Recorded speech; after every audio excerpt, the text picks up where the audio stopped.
Et Omar ibn al-Khattab, radiallahu ta'ala anhu, conscient des responsabilités qui pesaient sur ses épaules, conscient de ce que Allah subhanahu wa ta'ala lui demandera le jour de la résurrection, les comptes, kullukum ra' wa kullu ra'in mas'oulun 'an ra'iyatihi, a fait le déplacement jusqu'à Bayt al-Maqaddas. Les portes de Jérusalem lui sont ouvertes. Et là, il va garantir la protection de l'humain. Il va garantir la protection de culte. Il va garantir les droits de chacun. Il va garantir la protection des biens des uns et des autres. Il va leur garantir un ensemble de choses qui va faciliter leur vie au quotidien avec les musulmans. Ça, c'est le musulman. Ça, c'est ce que l'islam préconise. Telle est la vision de l'humanisme dans l'islam. C'est un respect total de tout ce qui compose ce qu'on appelle aujourd'hui l'humanité. Dans sa composante humaine, dans sa flore et dans sa faune. Mais celui qui va à l'encontre de cela, va à l'encontre des préceptes de l'islam.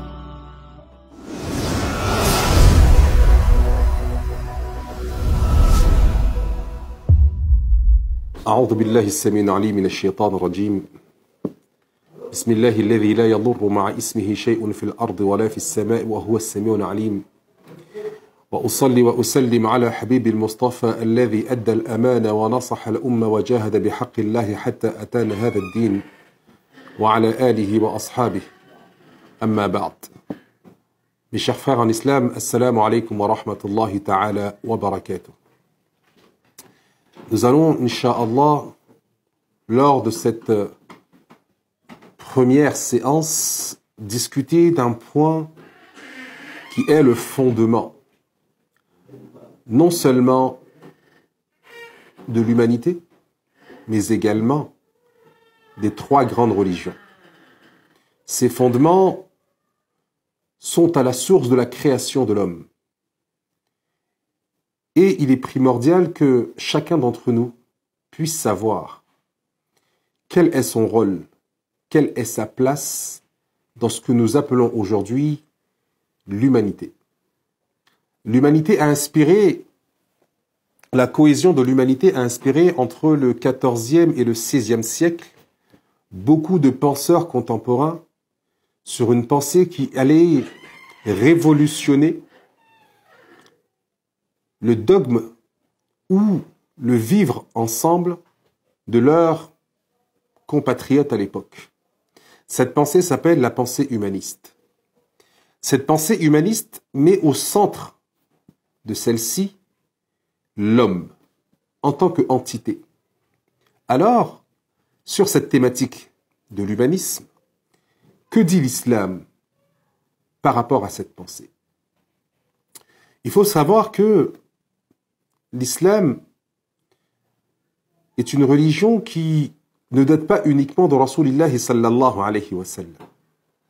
Mais elle est la première parole que Allah subhanahu wa ta'ala a enseignée à notre père Adam alayhi salatu wa salam suite à sa création. Dans différents versets, dans différentes traditions du prophète sallallahu alayhi wa sallam, l'humanisme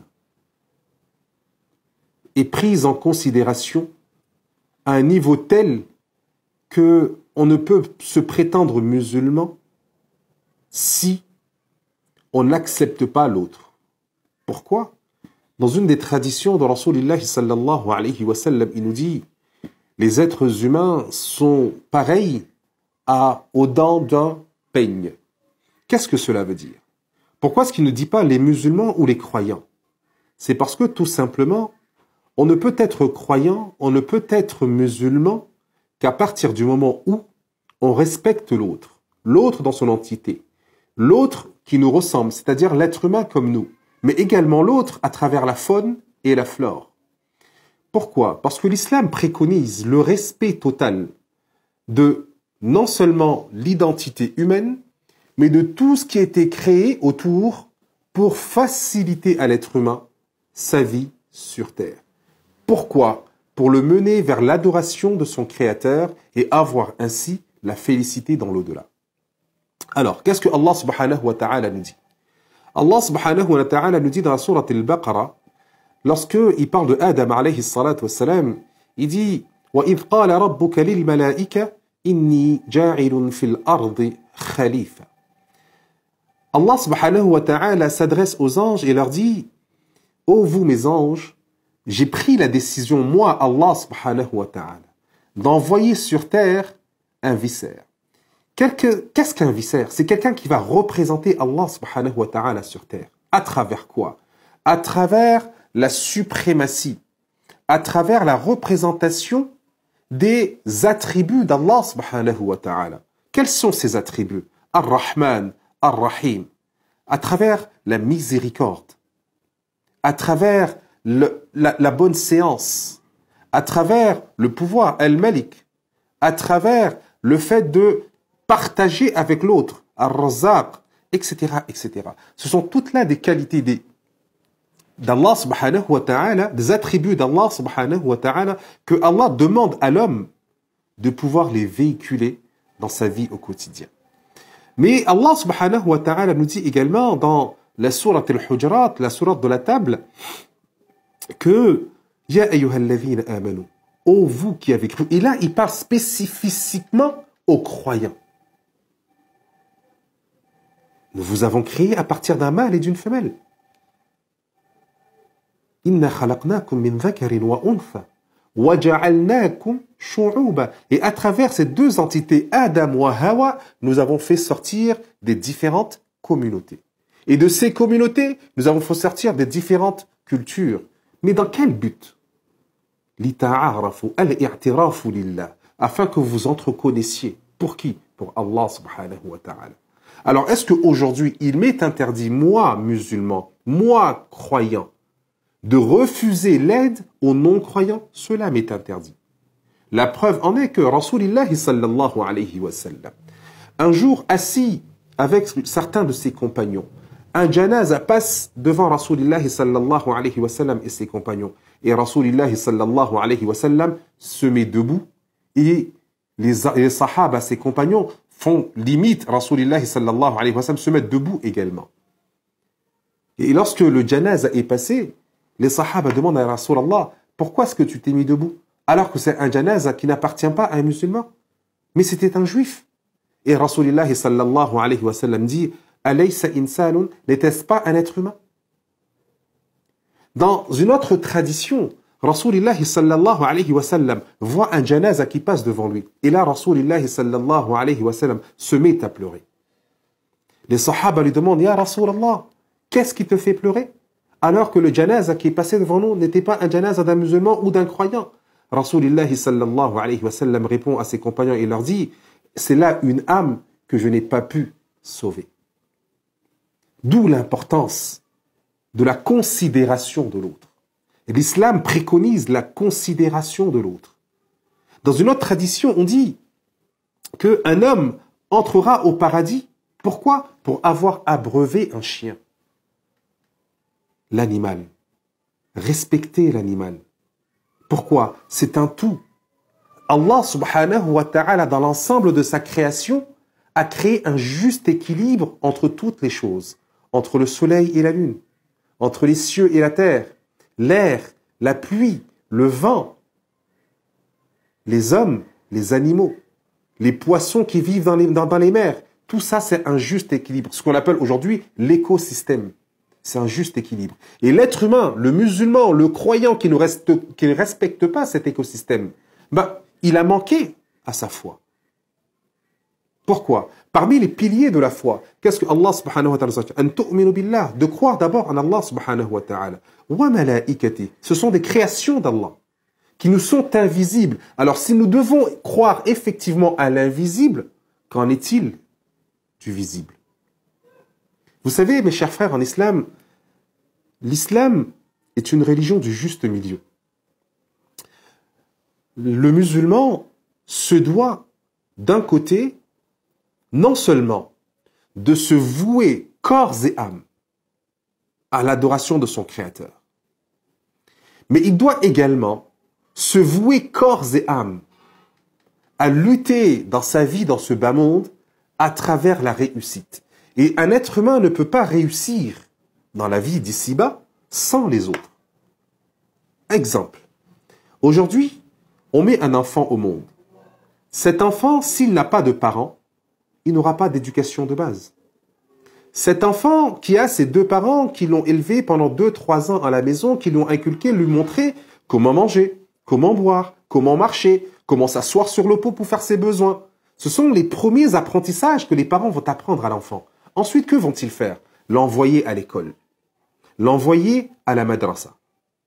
Et là, que va-t-il se passer? Cet enfant va devoir vivre en société, avec des enfants qui sont plus grands que lui, des enfants du même âge que lui, des enfants plus petits que lui, mais également devoir apprendre à respecter l'autre, c'est-à-dire l'enseignant. Mais une question se pose. Si le musulman ne doit pas respecter l'autre, comment est-ce qu'un musulman va-t-il se comporter dans l'école académique?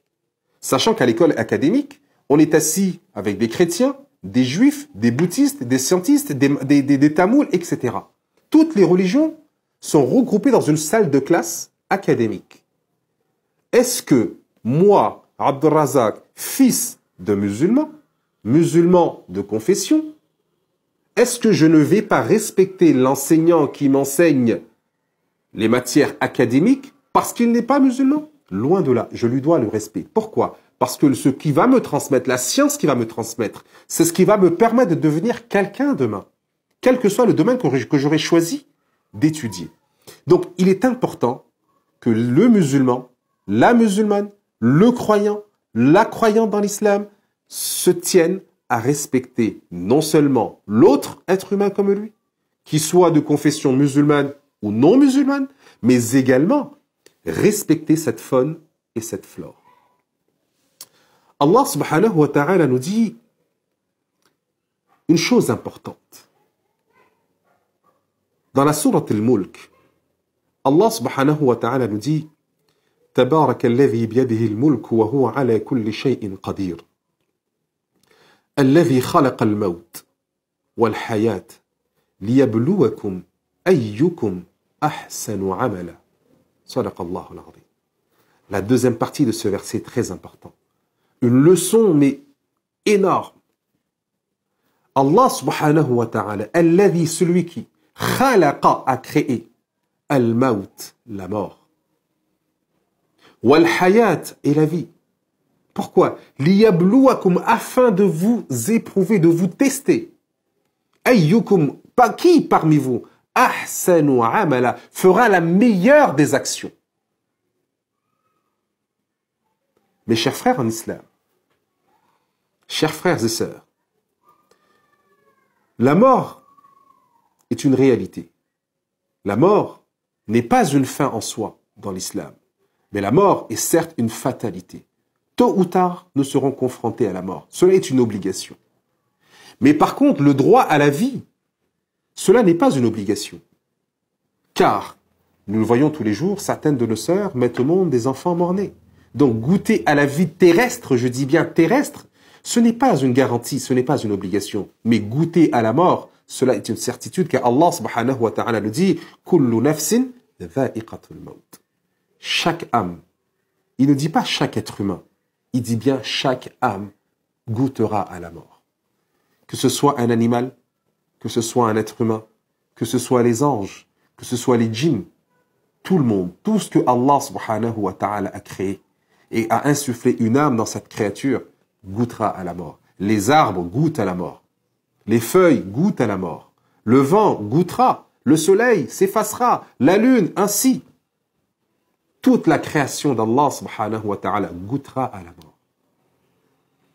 Allah subhanahu wa ta'ala, dans différentes parties du Coran, prend le temps, prend les astres, prend sa création pour témoin. Wan najm, il prend pour témoin les étoiles. Wash-shams, il prend pour témoin le soleil. Wal-qamar, il prend pour témoin la lune. Was-subh, il prend le lever du jour. Ainsi de suite. Pourquoi? Parce que ce sont des réalités que l'être humain peut sentir, que l'être humain peut voir et que l'être humain doit respecter.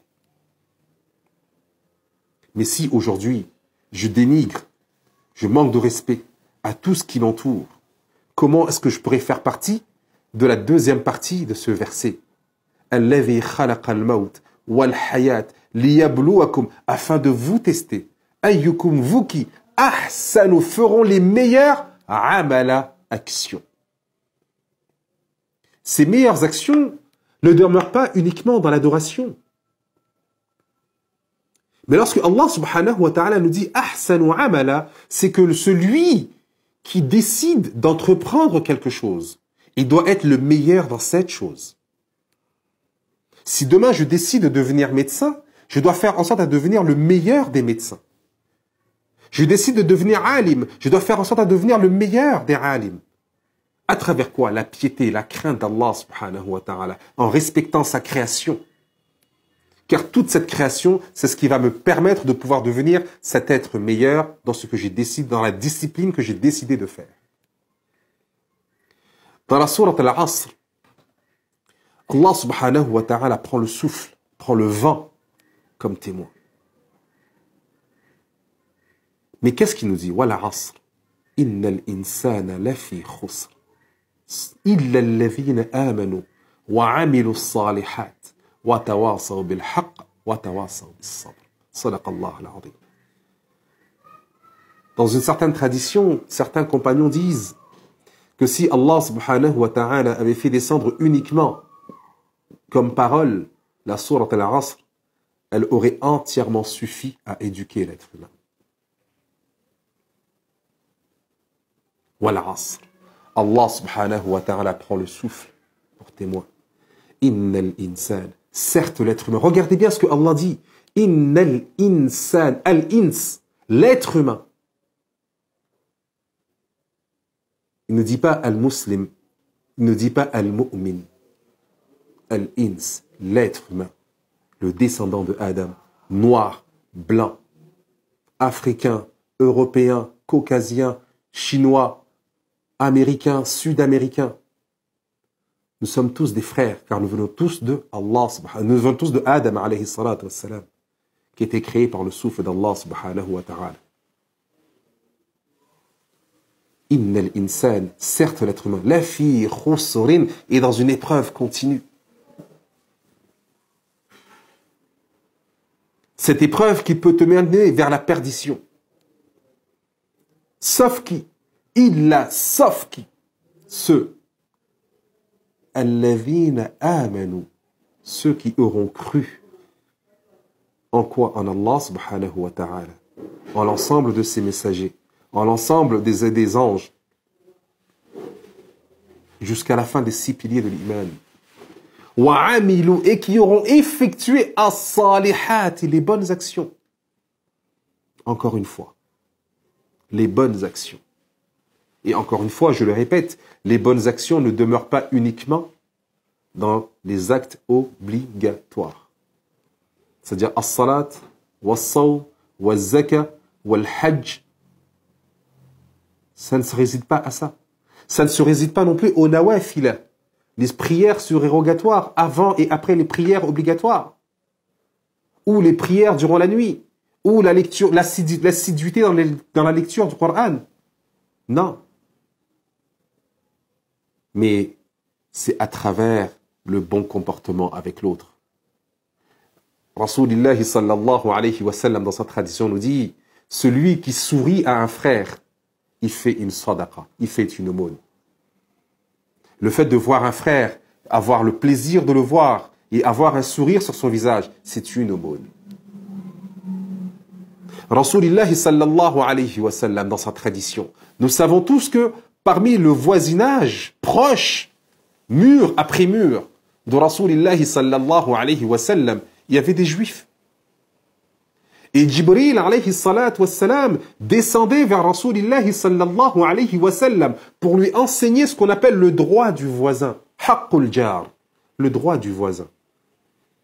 Et tellement Jibril alayhi salam a tellement insisté sur cette thématique que Rasulullah sallallahu alayhi wa sallam a eu peur à un moment donné que le voisin a un droit sur l'héritage. Pour vous donner l'importance du respect de l'autre.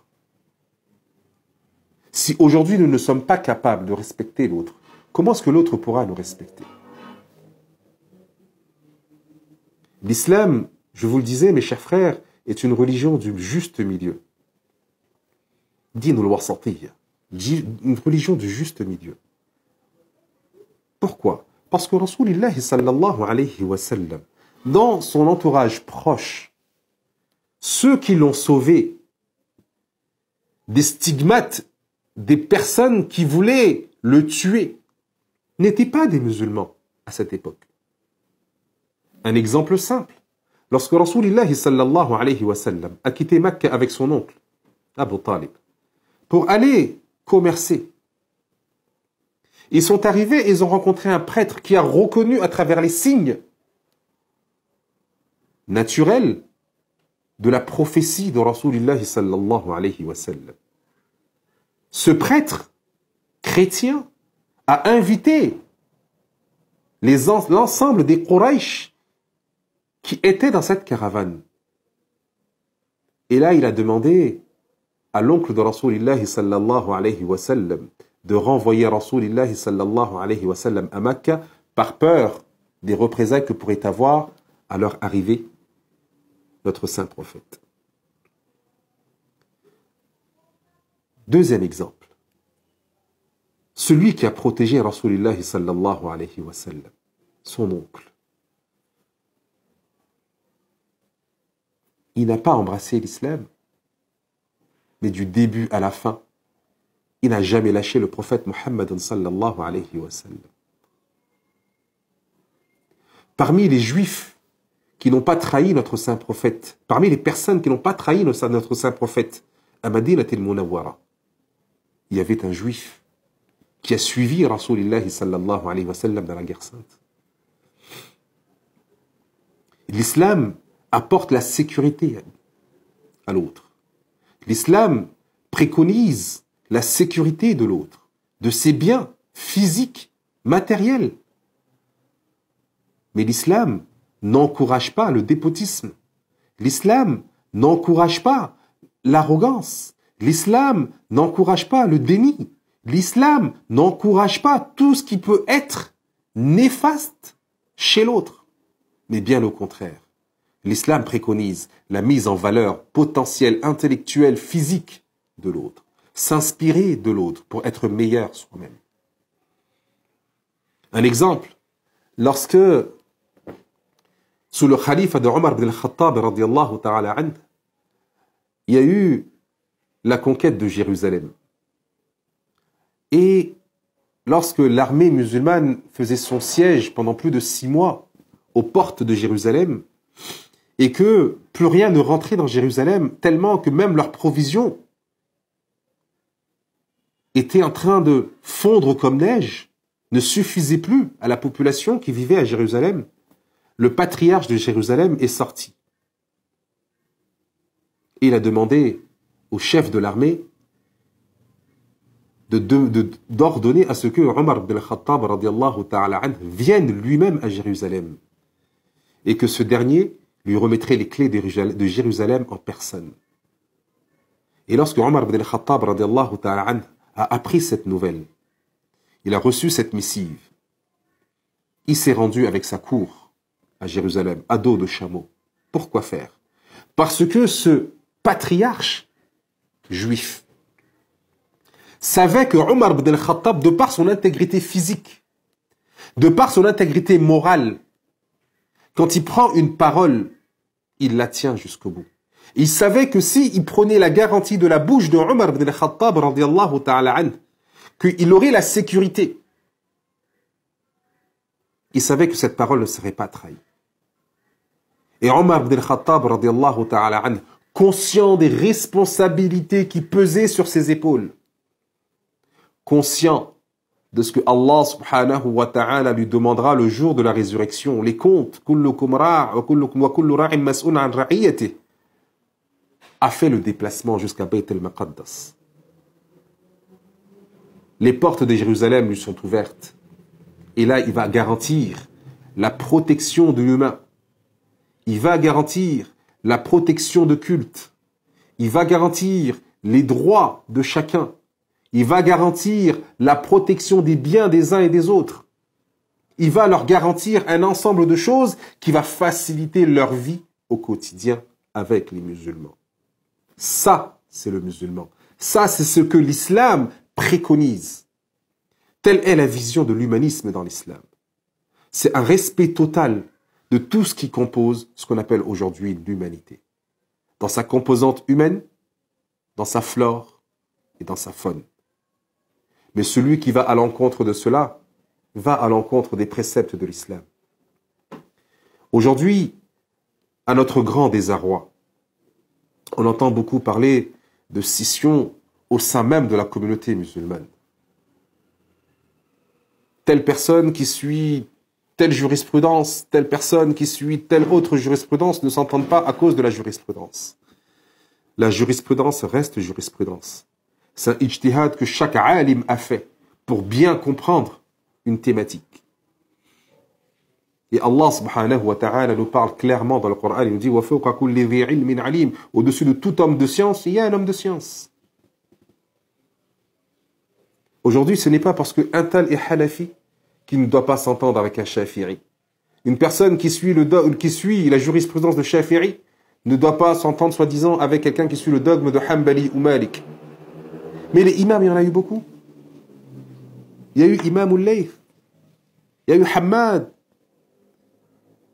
il y a eu Buhayt, et bien d'autres, qui ont fait des ijtihad afin de bien comprendre. Et n'oublions pas ce que Rasulullah sallallahu alayhi wa sallam nous a enseigné. Lorsqu'il envoyait ses émissaires dans le monde pour aller enseigner aux autres l'islam, il leur demandait, si vous ne trouvez pas la réponse à une question dans le Coran, que devez-vous faire? Et les sahaba répondaient, nous la chercherons dans la sunna. Et si vous ne la trouvez pas dans la sunna, on la cherchera dans les applications des compagnons de Rasulullah sallallahu alayhi wa sallam. Et si vous ne la trouvez pas, cette réponse dans ce comportement ou dans ces actes, à ce moment-là, nous ferons un travail intellectuel. Analyser la situation au plus profond d'elle et trouver l'essence, la meilleure essence qui pourra en sortir, la meilleure solution qui pourra faciliter la vie de l'être humain et ainsi du musulman. Telles sont les recommandations de l'islam. Ne jamais interdire pour interdire. Ne jamais laisser pour laisser. Ne jamais permettre pour permettre. Pour qu'on se dise qu'un tel, il est bien. Non. Le musulman, il est juste. Le musulman, il est partial. Le musulman, il est respectueux. Allah subhanahu wa ta'ala nous dit dans le Coran que si l'un d'entre nous a l'opportunité, la chance d'avoir l'un de ses deux parents ou les deux encore vivants, et qui, lorsqu'il s'adresse à eux, qu'il s'adresse à eux avec des paroles douces, apaisantes, et non pas leur dire ouf, un mot qui n'a pas de traduction dans une langue. Mais quelle que soit la langue que t'en parles, lorsqu'on est blasé par quelque chose, fatigué par quelque chose, on n'a pas envie de faire la chose, ben le mot c'est ouf. En chinois, c'est ouf. En arabe, c'est ouf. En français, c'est ouf. En malgache, c'est ouf. En comorien, c'est ouf. Ne jamais regarder nos parents de haut, mais bien au contraire, s'adresser à eux avec des bonnes paroles. Un jour, dans une des traditions prophétiques, notre saint prophète sallallahu alayhi wa sallam nous dit « Malheur à celui qui a insulté ses parents ». Les sahaba ont rétorqué à Rasulullah sallallahu alayhi wa sallam « Mais comment est-ce qu'une personne pourrait insulter ses parents ?» Et Rasulullah sallallahu alayhi wa sallam leur répond « En insultant les parents de l'autre ». Si je veux considérer mes parents, je dois avant tout considérer les parents de l'autre. Si je veux respecter mes parents, je dois avant tout respecter les parents de l'autre. Car si je ne respecte pas les parents de l'autre, il m'est impossible de respecter les miens. Car la même manière dont je vais réagir, dont je vais m'adresser à ces personnes qui me sont étrangères, de la même manière je m'adresserai à eux. Il suffit de regarder ce qui se passe dans la société d'aujourd'hui. Des enfants qui crient sur leurs parents, des enfants qui bousculent leurs parents, des enfants qui mettent leurs parents dans des maisons de retraite. A-t-on oublié la douleur qu'une mère a pu avoir en portant pendant 9 mois un enfant? Tous les désagréments que cela engendre. Ne plus réussir à dormir, avoir le corps qui se déforme, un poids, la prise de poids, etc., etc. Les vomissements, les douleurs, les maux de tête, les jambes lourdes. Mais encore pire, sortir un être humain du corps d'un être humain. Rasulullah sallallahu alayhi wa sallam nous dit, les douleurs qui sont comparables à celles de la mort, c'est seule la femme peut les ressentir au moment où elle met au monde un enfant. Mes chers frères en islam, chères sœurs, il nous est important de bien comprendre ceci. Le musulman, c'est celui qui est exemplaire dans son comportement. C'est celui qui est exemplaire dans sa parole. C'est celui qui est digne de confiance. C'est celui qui est clément. C'est celui qui est miséricordieux. C'est celui qui est partageur. C'est celui qui donne. C'est celui qui encourage. C'est celui qui tend la main au plus faible. Mais le musulman, c'est pas celui qui détruit tout ce qu'il y a autour de lui. L'islam interdit d'ôter la vie. وَلَا تَقْتُلُوا النَّفْسَ الَّتِي حَرَّمَ اللَّهُ عَلَيْكُمْ. Il vous est interdit d'ôter la vie de ce que Allah subhanahu wa ta'ala vous a interdit, et c'est l'être humain. Celui qui a tué un être humain, c'est comme s'il avait tué l'humanité entière, le Coran nous le dit. Et celui qui a aidé un seul être humain, c'est comme s'il avait aidé l'ensemble de l'humanité. Telle est la réalité et la position de l'islam vis-à-vis de l'humanisme. L'islam préconise l'humanisme, mais ne la prohibe pas et ne l'interdit pas, bien au contraire. Pour être des bons musulmans, des bons croyants, incha'Allah, nous devons tous faire un travail sur nous-mêmes afin de changer notre caractère. Faire une introversion. Faire un bilan de nos actions. Comment est-ce que je vis avec mes parents? Comment je vis avec ma femme? Comment je vis avec mes enfants? Comment je vis avec mes amis? Comment je vis avec mon entourage? Comment je vis dans mon quartier? Comment je vis dans ma ville? Comment je vis dans mon pays? Et quel impact j'ai sur tout cet ensemble? Et si l'impact est positif pour un musulman, il doit l'être, incha'Allah, pour l'ensemble de la communauté. Et si toute la communauté elle a un bon impact sur la société, personne ne pourra dénigrer notre belle religion. L'unité, le juste milieu, le respect de soi, le respect de l'autre, feront de nous des citoyens de ce monde, intéressants, copiés, enviés. Mes chers frères, mes chères sœurs, Allah subhanahu wa ta'ala nous dit dans le Coran qu'il ne l'a rien laissé caché. Tout est apparent, tout est concentré, tout est dit dans le Saint-Coran.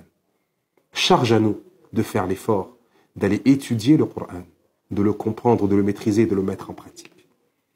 Et si c'est le cas, vous verrez le changement de la communauté de Rasulullah sallallahu alayhi wa sallam.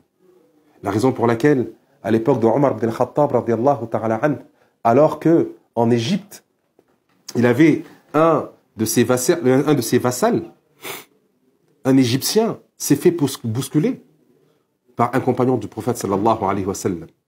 Cet Égyptien a quitté l'Égypte à Dodan jusqu'à Madinatul Munawwara. Pourquoi faire? Pour venir se plaindre auprès de Omar ibn al-Khattab radiyallahu ta'ala anhu. Et lorsque cet Égyptien est arrivé à Madina, Omar lui pose la question, que s'est-il passé? Il dit, voilà, il y a le fils de ton vassal qui est en Égypte qui m'a fait du tort. Et là, Omar ibn al-Khattab radiyallahu ta'ala anhu envoie une missive vers l'Égypte, convoque son vassal qui y était, avec son fils. Et lorsque ces deux derniers arrivent à Madinat al-Munawwara, Omar ibn al-Khattab radiyallahu ta'ala anhu prend son bâton, le donne à l'Égyptien. Et qu'est-ce qu'il dit à l'Égyptien? Frappe sur la tête de mon vassal. Pourquoi? Parce que si son fils s'est permis de manquer de respect à un Égyptien, c'est parce que son père le lui a autorisé. Non pas que le père lui a dit, va, manque-leur de respect, non. Ça veut dire que le père a manqué à son éducation. Donc il est le premier responsable. La justice dans l'islam, c'est quelque chose de primordial. Ne jamais prendre part pour X ou pour Y. Regardez où est la justice. Qui a raison, qui a tort. Qui soit musulman ou non musulman. L'Égyptien n'était pas musulman. Mais grâce à ce comportement de Omar ibn al-Khattab, radiyallahu ta'ala anhu, Allah a fait que son comportement a été le sabab de la guidée de ce dernier. Un dernier exemple, on s'arrêtera là-dessus. Lorsque l'Empire de Rome tombait sous les mains des musulmans, ils ont envoyé un émissaire à Madinat al-Munawwara. Lorsque ce dernier arrive à Madinat al-Munawwara, il arrive devant la mosquée du prophète sallallahu alayhi wa sallam. Et il demande aux gens qui sont présents, où est votre amir? Et Omar ibn al-Khattab radiyallahu ta'ala anhu n'était pas quelqu'un qui s'habillait avec des beaux habits super luxueux, etc. Non, il était humble dans sa manière de se vêtir. Il était allongé, à l'ombre, devant le mur de la mosquée de Rasulullah sallallahu alayhi wa sallam. Et là, le Romain le regarde et dit, est-ce lui, votre ami? Les gens disent, oui, c'est lui. Il dit, je comprends. Pourquoi est-ce qu'il peut dormir en paix? Pourquoi? Parce que c'est quelqu'un de juste. Le fait d'être quelqu'un de juste nous permet de dormir la tête tranquille. Le fait d'être quelqu'un de juste nous permet d'être considérés par les uns et par les autres. Mais plus encore, être considéré par Allah subhanahu wa ta'ala. Et celui qui est juste dans ce bas monde, Allah sera juste avec lui dans l'au-delà. Mais celui qui est injuste dans ce bas monde, Allah, Inch'Allah, le pardonnera. Mais nous savons ce qu'il attend. Mes chers frères, mes chères sœurs en islam, cette première vidéo, Inch'Allah, qu'Allah nous donne l'opportunité de pouvoir de nouveau échanger ensemble. Et j'espère que la prochaine fois, je pourrai être un peu plus long sur des thématiques beaucoup plus intéressantes. Et n'hésitez pas à nous faire vos sollicitations, à nous envoyer vos questions. Et Inch'Allah, on est en train d'y répondre. Si ce n'est pas moi, mais c'est l'un de mes confrères, Inch'Allah. Wa ma tawfiq illa billah. Subhanallah bihamdik. Subhanallah bihamdik. Wa nashhadu an la ilaha illa ant. Wa nastaghfiruka ya Allah. Wa natubu ilayk. Assalamu alaikum wa rahmatullahi ta'ala wa barakatuh.